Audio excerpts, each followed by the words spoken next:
Hey guys, it's Jen. Welcome back to my channel and welcome back to another video. And I want to thank Clorox for sponsoring today's video. Sometimes on the weekends I like to sleep in, but it's also nice to get up early once in a while and get some things done before the rest of the house wakes up. If you are new to my channel, welcome. My name is Jen. I am a full-time working mom. I have been a nurse for 15 years. I have 2 kids, and on this channel you'll find lots of lifestyle and cooking motivation. So if you are new, I hope that you stick around. So it is Sunday morning, it's 5:30, and I got up early this morning to get some cleaning and some cooking done. In today's video, I'm going to be cleaning a couple of my bathrooms, and I'm going to be sharing with you guys how I use Clorox regular bleach to clean and disinfect my home. I'm also going to be doing a little bit of meal prep for the week. I'm going to be making a yummy 10 vegetable soup in the Instant Pot and some delicious banana bread. So let's get started. We're going to do the cleaning first and then move into the cooking. Okay, so I'm going to start out by putting on my gloves and cleaning and disinfecting my bathrooms. I do like to start in the bathrooms since that's the first place my kids go when they wake up. During this time and as a nurse, I know how important it is to look after the well-being of my own family at home, and that's why I trust Clorox regular bleach, because it helps to disinfect my home while I clean it, and it also kills 99.9% of germs. Having worked in a hospital for many years, I think I've worked in a hospital for over 15 years now, I know firsthand the importance of disinfecting with bleach, and I like to make sure that I use bleach to clean and disinfect my home, especially in my bathrooms. So I pre-mixed my cleaning solution as directed, and if you want more information on how to do that, I'll leave a link in the description box below that will tell you how you can make your own disinfecting solution with Clorox regular bleach. The best thing about Clorox bleach is that it provides proven disinfection and kills 99.9% of germs with just a third of a cup. It disinfects dozens of surfaces in your home, including those important high-touch surfaces like counters, floors, faucets, appliances, and door handles.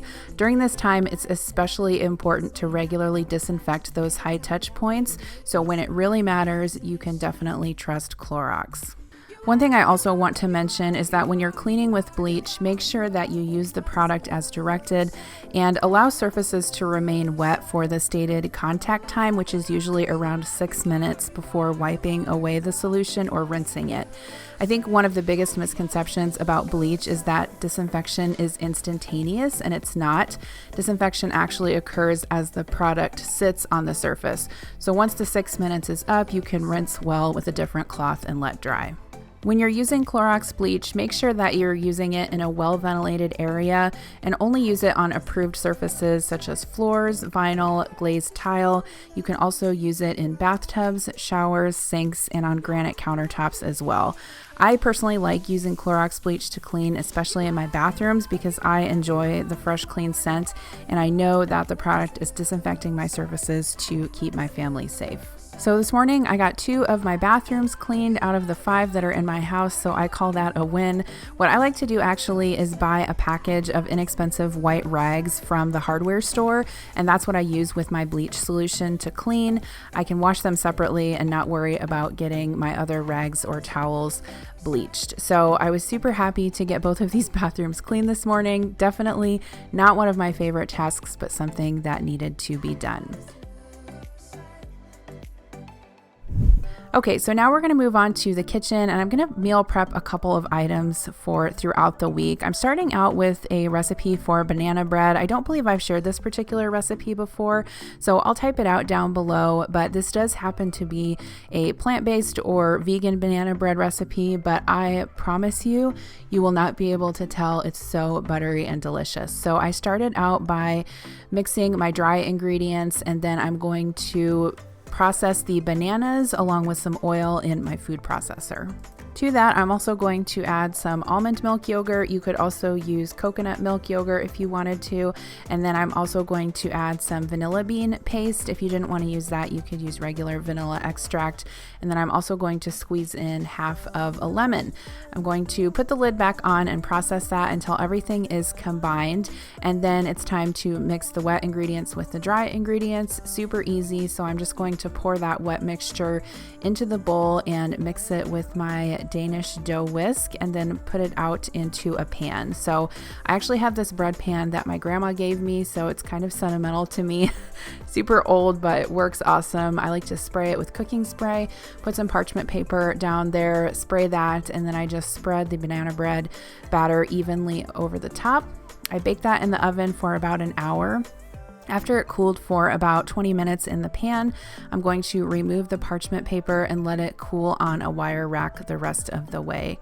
It turns out so good, crusty brown on the outside and really tender on the inside. I went ahead and sliced this up, and I have a cake plate that sits on my island, and my kids and myself and my husband ate this within 2 days. Definitely good. I would totally recommend this recipe. Okay, so the other recipe that I'm going to share with you guys is a new one. This is a copycat 10 vegetable soup recipe, so I'll link that down below. But basically, you're just going to chop up a ton of veggies.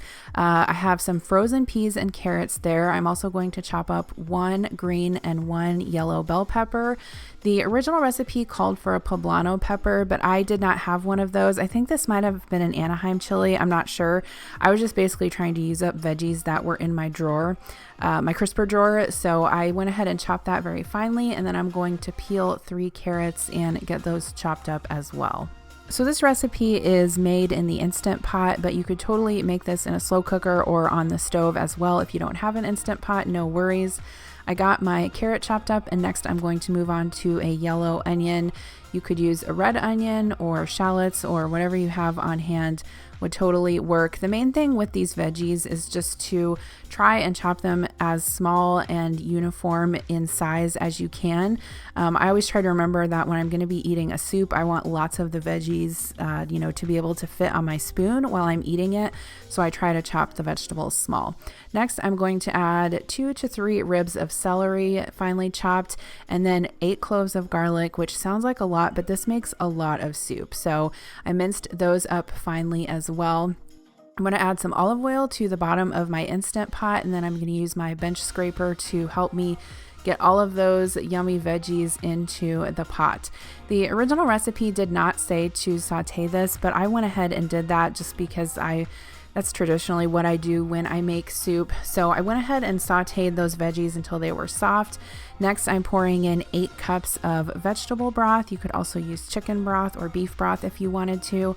I'm going to pop in my frozen veggies, give that a good stir. Next, I'm going to add my herbs. So I'm adding some ground thyme and some dried cilantro, which is a really good flavor combination and super unique. I'm also going to add some salt, and then the only other ingredient that I need is some tomato paste. You can use a 6-ounce can of tomato paste.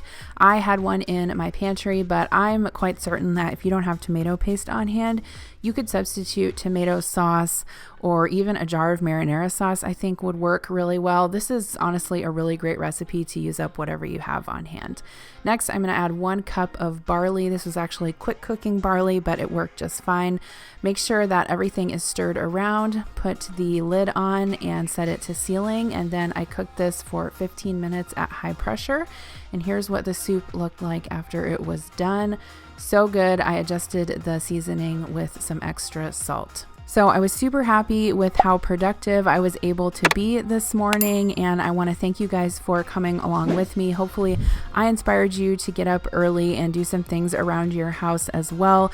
Thank you again so much to Clorox for sponsoring today's video. If you'd like more information on how you can use Clorox regular bleach to clean and disinfect your home, please check out the link in the description box below. Thanks for watching, and I'll see you in my next video. Bye.